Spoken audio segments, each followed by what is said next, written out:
Pues bien, señores estudiantes, vamos a continuar con la primera variable. La primera variable se llama resistencia. Resistencia eléctrica. Como habíamos dicho, la resistencia, cuyo símbolo electrónico es como ustedes pueden ver en la figura, es una medida de la oposición al paso de la energía eléctrica. Es decir, el material pone oposición, o sea, resistencia al paso de los electrones. El símbolo, la unidad en que se mide es el ohmio. Y como ustedes saben, cuando un cuerpo tiene mucha resistencia, pues se considera que son aislantes, así como el taipe, los guantes de caucho, el caucho, el látex.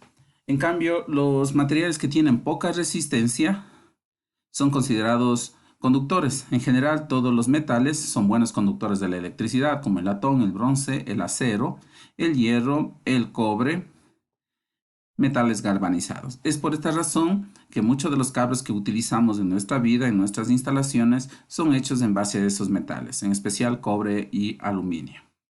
Como ustedes pueden ver, aquí los electrones, cuando está empezando la corriente eléctrica, los electrones empiezan a moverse.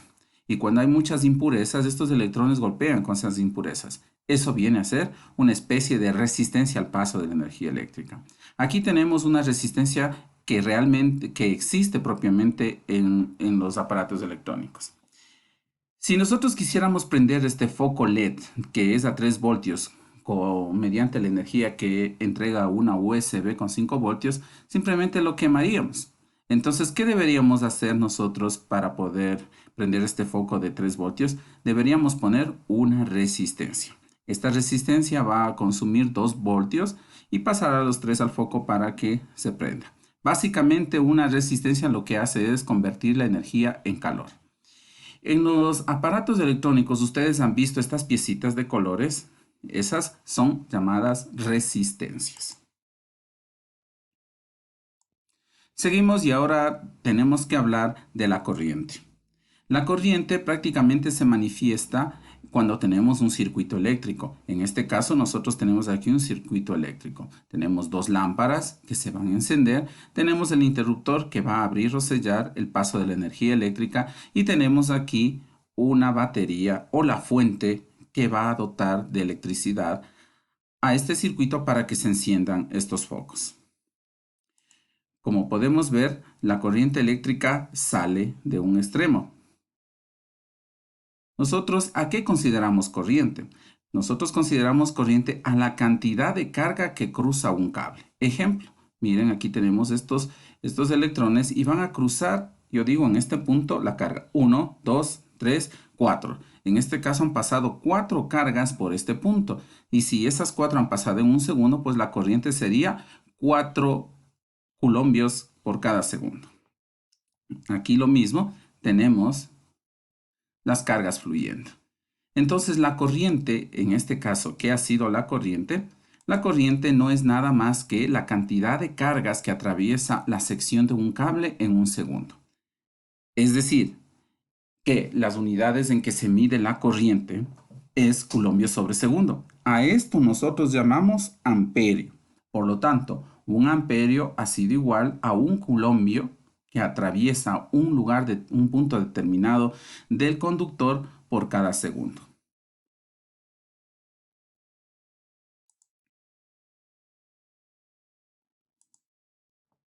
Asimismo, en clases habíamos hablado de dos corrientes. Vamos a empezar con la corriente continua. Ahora sí vamos a poder observar lo que es la corriente continua.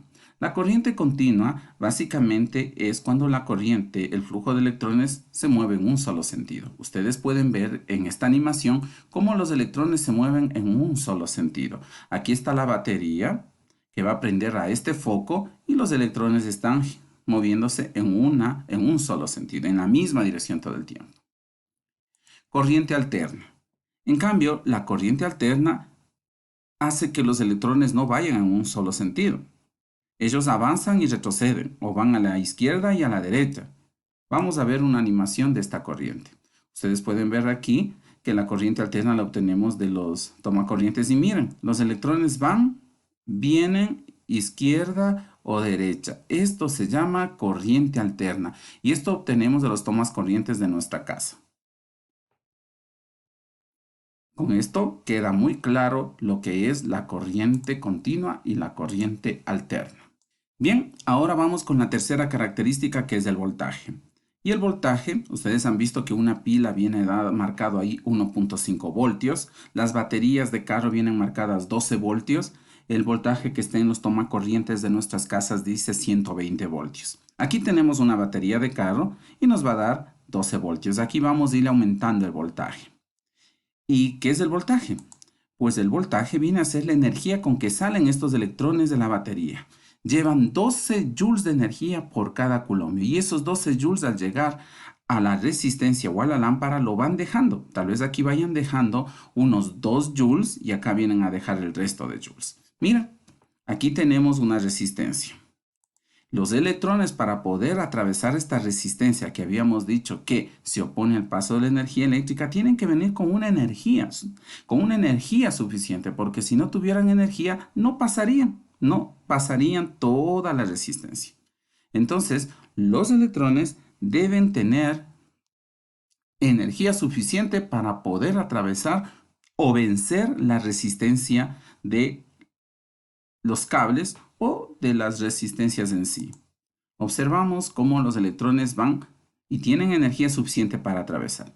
Aquí tenemos otra vez la misma animación, pero ahora hay más resistencia. Por lo tanto, hay que mandarles con más energía a los electrones para que salgan por el otro extremo de la resistencia. Entonces, nosotros podemos decir que el voltaje no es más que la energía con que vienen los electrones, con que viene la carga que está circulando por los cables. Bien, ahora tenemos al mismo tiempo una resistencia que tiene una baja oposición, como ustedes pueden ver, estos cuadraditos representan la oposición, y tenemos una resistencia que tiene una más alta oposición al paso de la energía eléctrica, es decir, que esta tiene baja resistencia y esta tiene mayor resistencia. Por lo tanto, nosotros podemos observar, si ponemos en un movimiento, cómo los electrones tienen que venir con mayor fuerza o con mayor energía en la resistencia de mayor valor para poder atravesarla, mientras que la otra no necesita tanta energía para poder atravesarla. En conclusión, podemos nosotros decir que la resistencia no es nada más que la cantidad de energía que trae cada una de estas cargas que atraviesan este elemento llamado resistencia o resistor. En definitiva, nosotros podemos observar que las tres variables importantes de la corriente eléctrica han sido la resistencia, que no es nada más que la oposición al paso de la energía eléctrica. También hablamos de la corriente, y la corriente eran nada más y nada menos que la cantidad de carga que atraviesa por un cable. Y por último, hablamos del voltaje, que es la cantidad de energía que trae cada carga para poder atravesar una resistencia o para poder atravesar un resistor. Eso es todo, queridos estudiantes. Entonces, por favor, se les va a enviar la lectura comprensiva. Léanla algunas veces, vean este video para que puedan ustedes resolver de forma fácil y responder de forma fácil las preguntas que se les va a enviar.